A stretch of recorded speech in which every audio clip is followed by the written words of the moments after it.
Shalom, selamat pagi. Hawe wane, Raisma wane. Selamat pagi, Tuhan Yesus memberkati.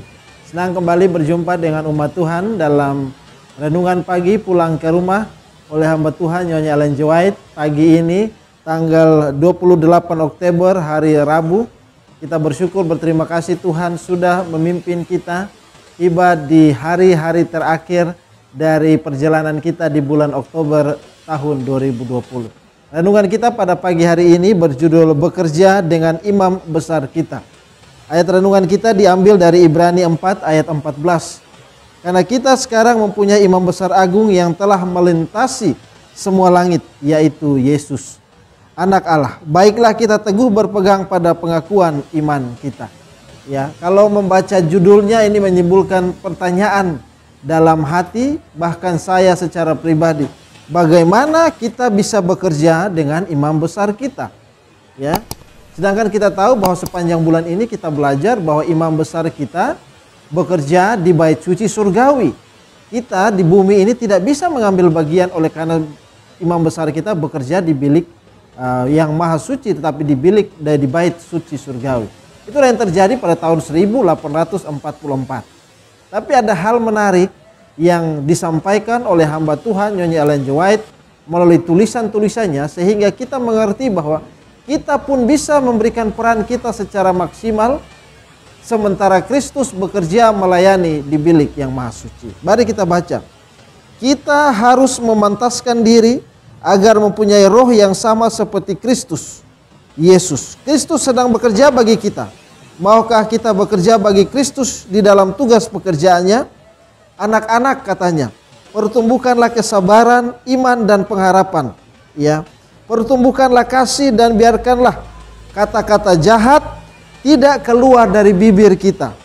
Lenyapkanlah segera dan tutuplah rapat-rapat. Bukalah pintu di mana Kristus dapat menjadi penuntun dan biarlah terus terbuka. Karena kita mengetahui nilai pengorbanan Kristus serta kasih-Nya yang tak terubahkan itu. Teguklah air hidup yang selalu segar dari mata air Libanon, tetapi tolaklah air keruh dari lembah. Perasaan yang gelap dan penuh kecurigaan. Ada banyak yang cukup bisa kita percayakan dalam pekerjaan. Tetapi haruskah kita menebarkan keharuman sementara orang lain berada dalam kepahitan? Allah tidak berkenan. Jangan seberkas angan-angan jahat dibiarkan mengganggu pertimbangan dan diulang-ulangi. Jauhkanlah dari mulutmu perkataan keras dan kasar.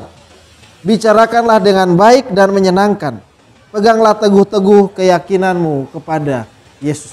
Rupanya dari bacaan Nyonya White bagian yang pertama di pagi hari ini, kita diberi suatu ingatan bahwa kalau kita mau bekerja sama dengan apa? Kristus, sementara Ia melayani kita sebagai pengantara di bait suci surgawi, yang harus kita buat adalah bagaimana kita menghidupkan kehidupan Kristus dalam kehidupan kita. Ya, kalau kita baca tadi dikatakan di dalam rumah tangga, dalam kehidupan kita, janganlah kata-kata kasar keluar dari apa? Keluar dari mulut kita. Janganlah ada kata-kata yang menyakiti. Kalau ada luka lama yang sakit, mari kita sembuhkan setiap hari. Ya, dengan demikian kita sedang mengambil bagian di dalam pekerjaan pelayanan Kristus dalam bilik yang maha suci. Kita mempunyai pembela yang hidup selama-lamanya yang mengadakan pengantaraan bagi kita. Biarlah kita menjadi pembela prinsip bagi mereka yang melakukan kekeliruan. Ibrani 10 ayat 22, 23 dan Ibrani 2 ayat 17. Kita mempunyai imam besar sebagai kepala rumah Allah. Karena itu marilah kita menghadap Allah dengan hati yang tulus ikhlas dan keyakinan iman yang teguh. Oleh karena hati kita telah dibersihkan dan dari nurani yang jahat, dan tubuh kita telah dibasuh dengan air yang murni. Marilah kita teguh berpegang pada pengakuan tentang pengharapan kita. Dialah imam besar yang setia menyampaikan persoalan kita kepada Bapa. Kita bersyukur kepada Tuhan bahwa kita mempunyai seorang pengantara. Oleh sebab itu mari kita jaga komitmen kita, ya. Kalau bahasa yang sederhana, kita jaga kehidupan kita selaras dan seturut dengan apa? Kehendak Bapa.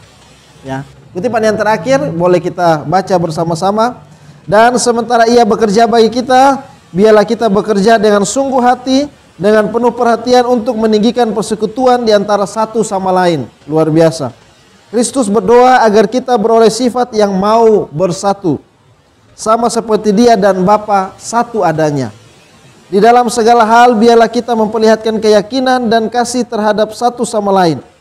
Dengan demikian kita dapat menyambut doa yang dilayangkan Yesus bagi kita. Biarlah kita menjauhkan segala angan-angan yang merusak.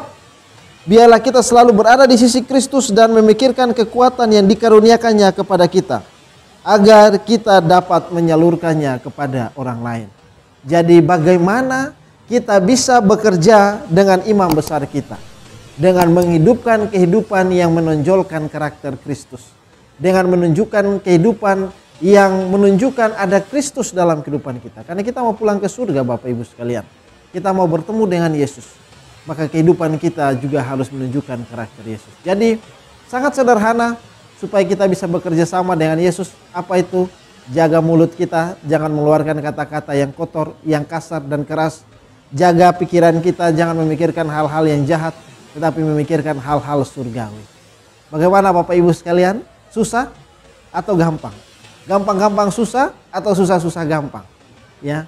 Jadi di pagi hari ini, dalam hari bekerja ini, saya mengajak kita untuk mengucapkan kata-kata yang halus, kata-kata yang lembut, yang memberikan kesukaan kepada orang yang mendengarkan kita. Mari pikirkan perkara-perkara surga di dalam pikiran kita, sehingga pikiran kita tertuju kepada pekerjaan Bapa. Dengan demikian, kita sudah bekerja dengan imam besar kita. Amin. Kita membantu pekerjaannya, memastikan nama kita tercatat dalam buku kehidupan. Kiranya renungan kita pagi hari ini boleh menjadi berkat bagi umat Tuhan dimanapun kita berada. Tuhan kiranya memberkati kita, menjaga dan melindungi kita secara khusus di tengah situasi pandemi virus ini. Saya yakin dan percaya beberapa waktu ke depan kita akan berweekend atau berlibur. Kiranya di masa liburan Anda berkat Tuhan tetap menjadi bagian bagi kita semua. Baik, mengakhiri akan renungan kita pagi hari ini, mari kita tundukkan kepala kita dan berdoa. Bapa di dalam kerajaan surga, hamba berdoa untuk umat-umat Tuhan yang mendengarkan renungan di pagi hari ini. Baiklah ketika kami beraktivitas, ketika kami memikirkan tentang hal-hal yang kami kerjakan di atas dunia ini, kami mau jalan seturut, bekerja bersama dengan Engkau sebagai imam besar kami. Ada tutur bahasa yang halus, yang membangun, tutur bahasa yang menguatkan dari lidah dan ucapan kami. Bukan kasar dan keras, bukan kata-kata yang menghardik ataupun merusak. Tetapi dengan kehidupan Kristus, kata-kata kami dapat mengarahkan kami untuk menjadi serupa dengan Engkau dari hari-hari bekerja kami. Demikian juga di dalam angan-angan dan pikiran kami, ada pikiran yang bersih, ada pikiran yang tertuju kepada Engkau. Bukan pikiran yang jahat yang dialihkan daripada Engkau sebagai Tuhan dan Juru Selamat kami. Bersertalah dengan umat-umat Tuhan di pagi hari ini dalam aktivitas kami masing-masing. Baik ketika kami berada di rumah maupun ketika kami berada di luar rumah. Secara khusus jauhkanlah kami dari virus corona ini, sehingga kami boleh tetap sehat, kuat, melewati akan minggu bekerja kami ini dan tiba pada Sabat-Mu yang suci. Inilah doa dan sembahyang kami ya Bapa di pagi hari ini. Kiranya Engkau mendengarnya dan menjawabnya dengan kebesaran kasih-Mu saja. Karena hamba-Mu berdoa di dalam nama Yesus, Tuhan dan Juru Selamat kami. Amin. Demikianlah renungan kita pada pagi hari ini. Salam sejahtera untuk kita semua. Hawe wane, raisma wane. Selamat pagi, Tuhan Yesus memberkati. Shalom.